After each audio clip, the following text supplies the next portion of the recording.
نحمده ونصلي على رسوله الكريم اما بعد فاعوذ بالله من الشیطان الرجیم بسم اللہ الرحمن الرحیم رب اشرح لي صدری ويسر لي امری واحلل عقدۃ من لسانی یفقهوا قولی رب زدنی علما رب زدنی علما رب زدنی علما سبحانک اللہم وبحمدک اشہد ان لا الہ الا انت استغفرک واتوب الیک۔ السلام علیکم ورحمۃ اللہ وبرکاتہ۔ بنی اسرائیل کے معاملے میں ہم نے ابھی تک یہ پڑھا کہ کیسے ان کے سامنے کھلی نشانیاں اللہ تعالیٰ کی طرف سے آئیں، وحی کے ذریعے، ان کی خود کی کتاب تورات کے ذریعے کھلی نشانیاں اللہ تعالیٰ نے ان کے سامنے پیش کی، لیکن وہ ایک سے ایک دلیلیں دیتے چلے گئے اور ایکسکیوزز بناتے چلے گئے کہ کیوں وہ ان احکاماتوں کا، کیوں ان باتوں کا، کیوں اس قرآن کا، کیوں اس میں لکھی آیات کا انکار کرتے ہیں۔ وہ اس معاملے میں اپنی دلیلیں پیش کرتے گئے، کیونکہ جس انسان کو نہیں ماننا ہوتا ہے اس کے پاس ہزار ایکسکیوزز ہوتے ہیں اس بات کو نہیں ماننے کا، اور جو لوگ ایمان والے ہوتے ہیں، سچے ہوتے ہیں، ان کے لیے بس اتنا ہی کافی ہوتا ہے کہ یہ ان کی اللہ کی طرف سے ہے، ان کے لیے یہ ماننا کافی ہوتا ہے۔ تو آج بھی ہم ان کے ایک ایسے ہی ایکسکیوز کے بارے میں جانیں گے۔ قُلْ مَنْ كَانَ عَدُوًّا لِلْجِبْرِيلَ فَإِنَّهُ نَزَّلَهُ عَلَىٰ قَلْبِكَ بِإِذْنِ اللَّهِ مُصَدِّقًا لِمَا بَيْنَ۔ تو بنی اسرائیل جبرائیل امین سے نفرت کرتے تھے، ان کو اپنا دشمن سمجھتے تھے، تو وہ آپ صلی اللہ علیہ وسلم کے پاس آئے اور ان سے اس بارے میں معلومات کرنے لگے کہ یہ جو آپ کے پاس وحی آتی ہے یہ کون لے کر آتا ہے آپ کے پاس۔ تو جیسے ہی انہوں نے بتایا کہ جبرائیل امین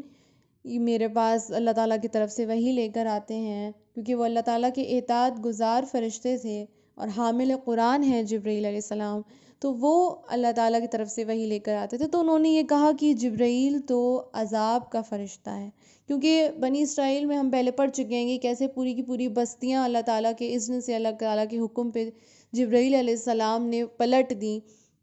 اور کیسے کوہ طور پہاڑ ان کے اوپر جو اٹھایا گیا تھا وہ بھی جبرائیل امین نے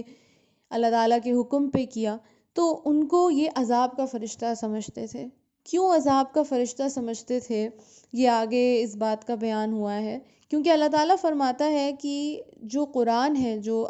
یہ امپلیمنٹیشن ہے، یہ ایگزیکیوشن ہے جبرائیل علیہ السلام کا، یہ جو قرآن اللہ تعالیٰ کی طرف سے وہ لے کر آتے ہیں وہ تو بشریٰ ہے، لیکن کس کے لیے؟ للمؤمنین، یہ مومنوں کے لیے خوشخبری ہے۔ تو جو کافر ہیں،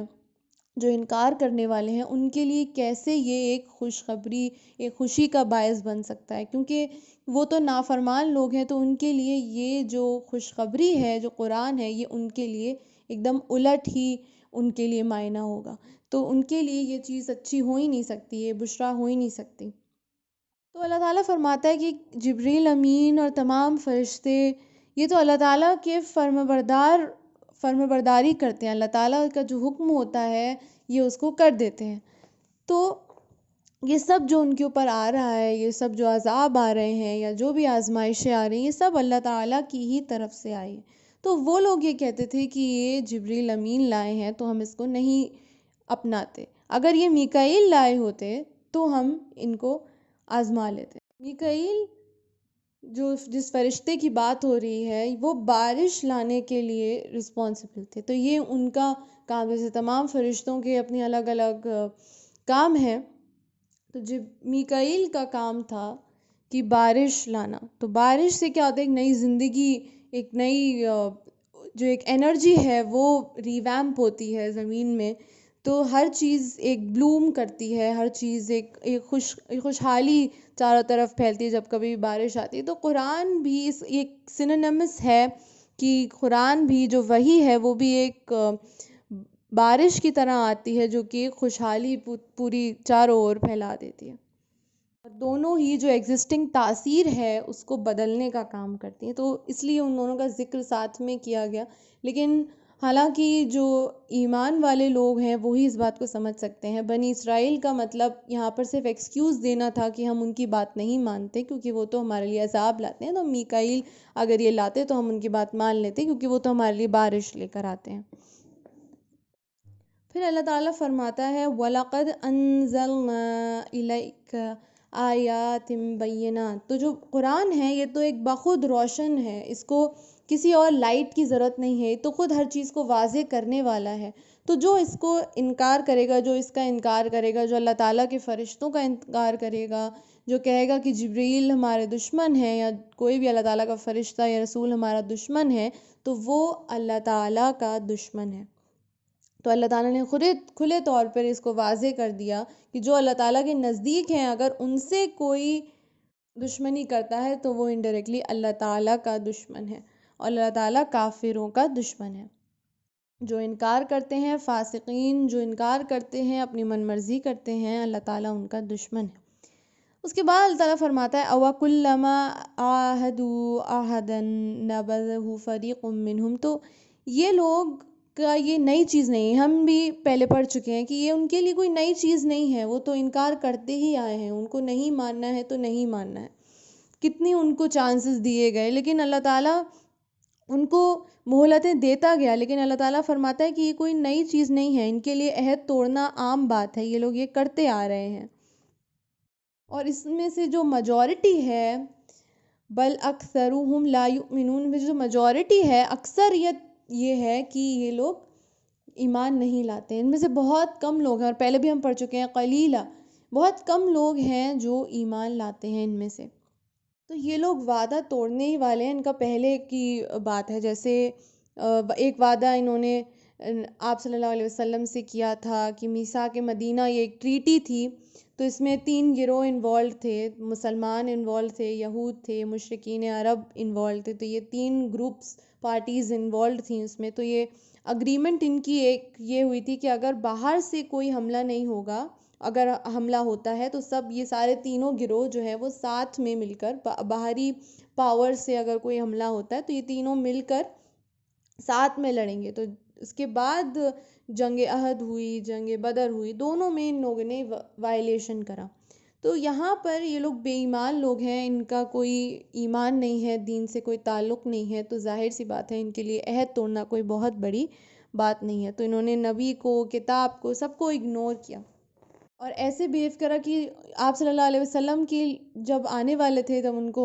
ان کے پاس نشانیاں تھیں کہ آپ صلی اللہ علیہ وسلم ایسے ہوں گے، ان کا حلیہ مبارک بھی ان کے سامنے تھا، تو وہ لوگ تو پہلے دعائیں مانگتے تھے کہ ان فتح کی دعائیں مانگتے تھے کہ وہ آئیں اور ہمیں فتح ملے گی، لیکن جب وہ آئے تو انہوں نے ایسے بیہیو کیا کہ جیسے ان کو پہچانتے ہی نہیں ہیں۔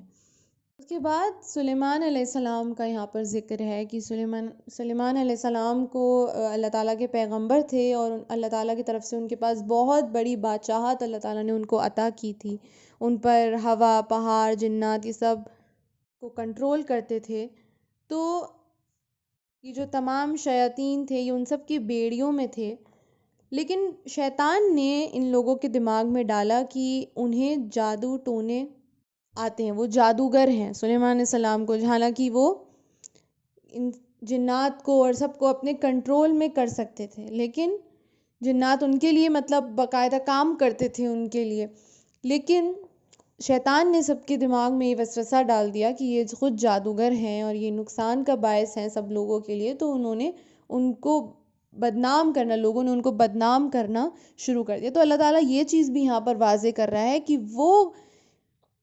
کافر نہیں تھے، کافر وہ شیاطین تھے جو لوگ ان کو جادو سکھا رہے تھے، کیونکہ ان لوگوں نے جب جادو کا یہ جو ایک دور چلا کہ یہ سب جادو کے بارے میں چرچا ہونے لگی، باتیں ہونے لگی، تو ان لوگوں نے بھی جگہ جگہ جا کر جادو سیکھنا شروع کر دیا۔ تو شیاطین جو ہیں، جو لوگ یہ جادو سکھاتے تھے، وہ لوگ کافر ہیں،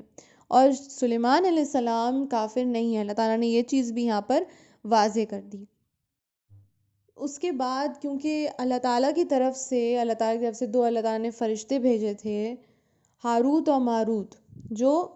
آزمائش بن کے آئے تھے بنی اسرائیل کے لیے، تو لوگ ان سے جا کے جادو سیکھنے لگے، حالانکہ ان لوگوں نے یہ واضح طور پر لوگوں کو وارن کیا کہ ہم سے جادو مت سیکھو، ہم تو اللہ تعالیٰ کی طرف سے آزمائش بن کے آئے ہیں تم لوگوں کے لیے، اور ہم سے جادو مت سیکھو، لیکن لوگ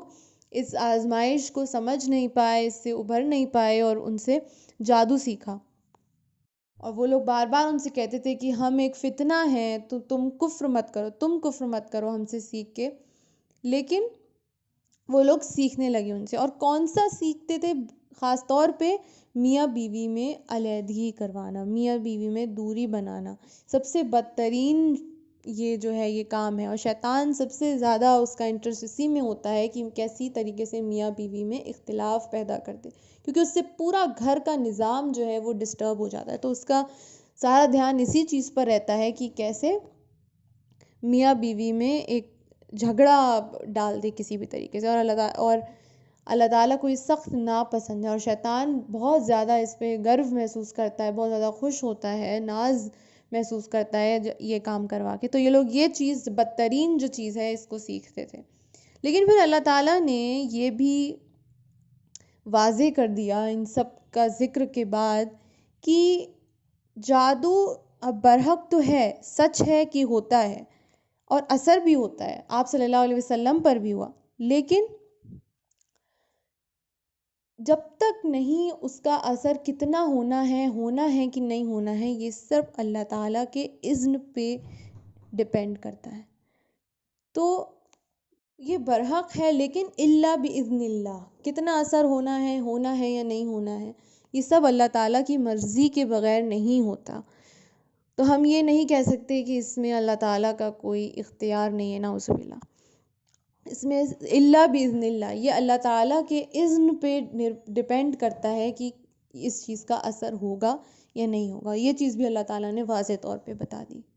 اور اللہ تعالیٰ نے یہ بات بھی واضح کر کے بتا دی کہ ابھی ان لوگوں کو لگ رہا ہے، یہ لوگ جو جادو سیکھ رہے ہیں، سکھا رہے ہیں، ان لوگوں کو لگ رہا ہے کہ یہ بہت بڑے فائدے میں، لیکن ان کا نقصان جو ہے بہت بڑا ہے. یہ دوسرے کو یہ سمجھ رہے ہیں کہ یہ خود کا فائدہ دوسرے کا نقصان کر رہے ہیں، لیکن دوسرے کو نقصان تب تک یہ لوگ نہیں کر سکتے جب تک اس میں اللہ تعالیٰ کا اذن نہ شامل ہو. تو ان کو کوئی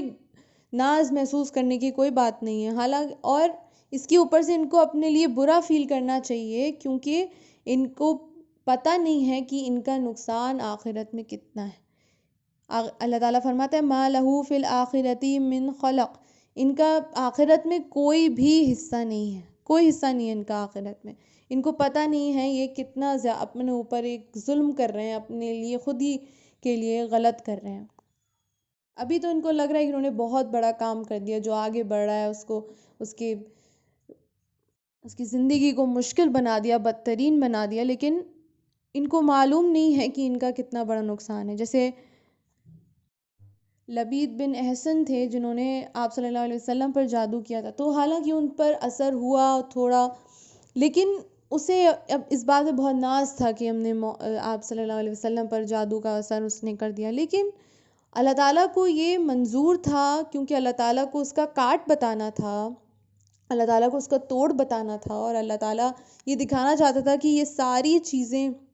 جو بھی لوگوں کے ساتھ، اس امت کے ساتھ ہو سکتی ہیں، وہ آپ صلی اللہ علیہ وسلم کے ذریعے انہوں نے بتایا. تمام آزمائشوں سے ان کو گزرنا پڑا آپ صلی اللہ علیہ وسلم کو، لیکن اللہ تعالیٰ کو جو بتانا مقصود تھا وہ ان کے ذریعے انہوں نے بتا دیا. لیکن اس میں کسی کا بھی، جس نے جادو کیا، جس نے جادو کروایا، اس کا نقصان آخرت میں ہے، اس کا کوئی فائدہ نہیں ہے. تو ایسے موقع پہ اللہ تعالیٰ کے سامنے سر جھکائیں اور تمام آیات جو قرآن میں موجود ہیں اس کو انشاءاللہ تعالیٰ پڑھیں اور اپنے اوپر دم کریں انشاءاللہ تعالیٰ، تاکہ ان ساری شر سے نجات ہو سکے انشاءاللہ تعالیٰ. کیونکہ اللہ تعالیٰ فرما رہا ہے اس کے بعد کہ ان لوگوں کا، جو لوگ کروا رہے ہیں، یہ جو انوسنٹ لوگ ہیں، ان کا کوئی اس میں نقصان نہیں ہے، انہی کا ہی نقصان ہے، کیونکہ ان کو پتہ نہیں ہے کہ آخرت میں ان کے لیے کتنا بڑا عذاب ہے اس چیز کے لیے. لو کانوا یعلمون ولو انہم آمنوا واتقوا لمثوبۃ من عند اللہ خیر. ان کو یہ بھی نہیں پتا کہ اگر ان کو پتا ہوتا کہ ان کے لیے آخرت میں کتنا بڑا عذاب ہے تو یہ لوگ کبھی نہیں کرتے. ان لوگوں کو یہ معلوم نہیں ہے کہ اگر اس سے یہ دور ہو جاتے ہیں، اس سے اپنے آپ کو محفوظ رکھتے ہیں، تو اللہ تعالیٰ کے گھر ان کے لیے کتنا بڑا ثواب ہے. تو یہ سب جو ایک لا علمی میں اس چیز کا کر رہے ہیں، اگر یہ لوگ تقوی روش کرتے تو انشاءاللہ تعالیٰ ان کے لیے بہت زیادہ ثواب اللہ تعالیٰ نے رکھا ہے. تو یہ جو ایک لا علمی میں یہ لوگ باتیں کر رہے ہیں، اور لا علمی بھی میں نہیں کہوں گی، کیونکہ ان لوگ کو ساری چیزیں حق تو واضح تھا، ہر چیز یہ لوگ جانتے تھے، جو علماء تھے حالانکہ ان کی کوشش یہ رہتی تھی کہ زیادہ سے زیادہ لوگ اس کو نہ جانیں تاکہ ان کی ایک پریسیڈنس بنی رہے، لیکن یہ لوگ تو سمجھتے تھے، یہ لوگ تو سب بات کو سمجھتے تھے، جانتے تھے، لیکن پھر بھی انہوں نے نہ خود عمل کیا اور نہ آگے پہنچایا۔ تو انشاءاللہ تعالی ہم ان ساری چیزوں سے پرہیز کریں، اور یہ جو ہم نے ایک آج جادو ٹونے کے بارے میں یہ جو ہم نے جانا، اس کو انشاءاللہ اپنے دماغ میں رکھیں، کیونکہ یہ برحق ہے لیکن اللہ تعالیٰ کے اذن کے بغیر آپ کو نہیں چھو سکتا، آپ کو نقصان نہیں پہنچا سکتا۔ تو ایسے مواقع پہ اللہ تعالیٰ کے قرآن سے مدد مانگیں انشاءاللہ تعالیٰ، اور کوشش کریں کہ ان سب چیزوں میں اللہ تعالیٰ سے ہی دعا مانگیں، اللہ تعالیٰ کے سامنے ہی سر جھکائیں، اور ان ساری بلاؤں سے، شر سے اپنے آپ کو محفوظ رکھنے کی کوشش کریں۔ وآخر دعوانا ان الحمد للہ رب العالمین۔ السلام علیکم۔